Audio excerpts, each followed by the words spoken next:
Happy birthday to you. Happy birthday.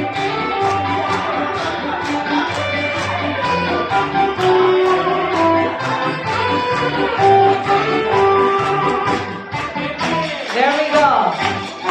Happy birthday, Sir Pete. Advance happy birthday. Sir Pete, ayaw sa mag-blow. I know you have wishes. Make your wish and then blow after that. Oy! Happy birthday!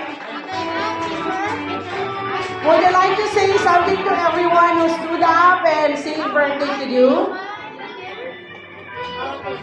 Say something, Sir Pete. Were you surprised? And then actually, this is all a surprise. Wala pang pay na ako sa program. So I just pay the bills. I'm not on road.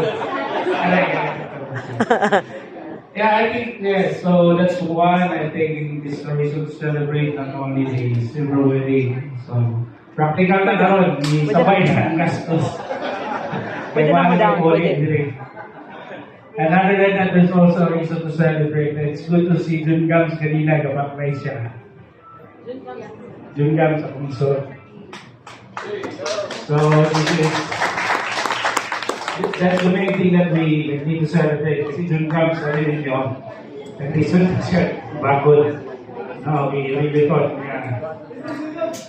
Pwede, Jun Gams, pagkita. Bantay.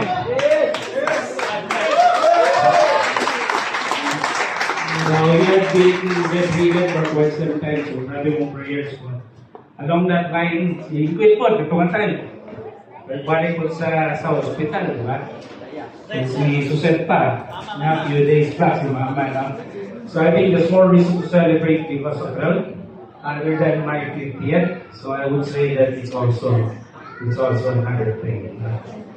So yes, it's indeed a very good birthday advance. And Superman. So I was indeed surprised, and it's a good day. Thank you. Your message to everybody. Both of you, message to everyone. Ikaw, ma'am. Okay, wait. First, before thank you so much. Thank you, everyone. I mean, actually, this celebration is quite parang unplanned, actually. That's why nami booking. We're going to Korea kasi mula among celebration on for the 50th anniversary na mo. But then, I went home last March to be with my best friend who celebrated her 50th. And then nag-lunch mi sa family. And then parang, VIP daw, VIP. Then pagsakan ako dire, marag ganun balik ba ang ano ko, oh my God, dilig ko pit-pit. Parang ko sa baby. Kanina parang ano, gasto. So, nag-decide me last minute March na, sige mag-25th balik sa VIP. Where we had our reception also 25 years ago. So, and then we decided to be here. Kumbaga nag-celebrate namin na Cagayan kasi syempre na ang family, na atanan diri. And this is home. This is really home for us. So, ugma mo, lahat po bibalik. So, gabon tiga hapon, celebrate karon, lahat po tiga ugma. But this is all worth the trip. Worth the trip. And I'm so happy everyone is here. So, thank you so much. Thank you sa mga suppliers na last minute gapon nga kuan. Thanks to Doc Betty. Siya talaga nag-refer.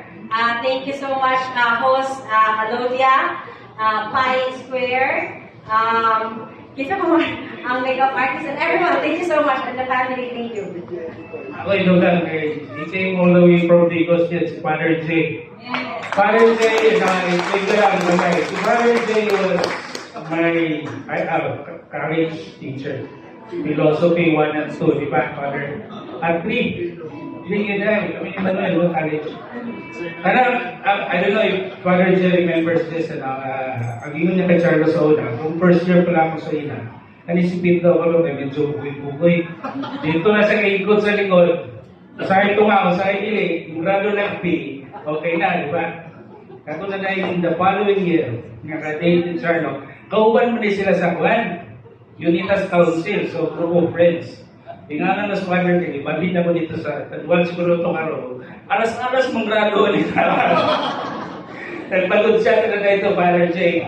No, kaya kabalungan ko ma-report siya. So, when Charlo invited Father Jay, nag siya nga, no doubt. So, he really made it all the way to come here. So, let's give a big Father Jay to audience.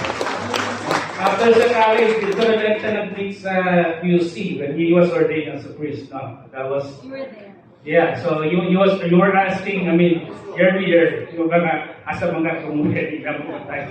That answers the question. So you were there in Manila. We saw you when you were ordained. Probably 10 years ago. 10 years We were there, huh? Yung 10 years na ordination. 7 years. Christine also, no, despite Anthony Charlo, very short preparation, but Christine, let's give a big hand, and her assistant, younger sister ni Charlo. So siya ang nag-organize for all this. So sila Tatan, tabang pa, di ba? Sila anyway, so this is also an effort. Ay, gagawin ako from Digos, no? Tingin mo yung nag-post na nila. Pinakapuskan sa Kagawang Friend. So, yes, obviously, I'd like to thank my family. Can I ask all of my brothers and sisters to please stand up and be recognized? So, they are all here supporting. Napaiduan I also attending in the event. So, si Jungam, si Inclet, then Prinax, Bongbong, Eugene, Inday. So, these are my, pinakapusgan na mga mama, obviously, wala rin siya na nag-surrender. Ang pinakamanguran, ang pinakabalangga, pag yun. So, di ba, wala talag, inuwan pa. Ako mother, turning 88, next year. Mga in-laws, all here as well, mga pamangkins, right? So, I also would like to thank the Yakaping, the Kapit side, Yap, Sanchez, the Barney Sons, and friends and classmates from Inventory, High School and College, and also Charles friends and classmates. Okay, so with all said, I think I'm okay. Yeah, okay. Nami surprise na yun. Take a seat. Okay, let's look back at his life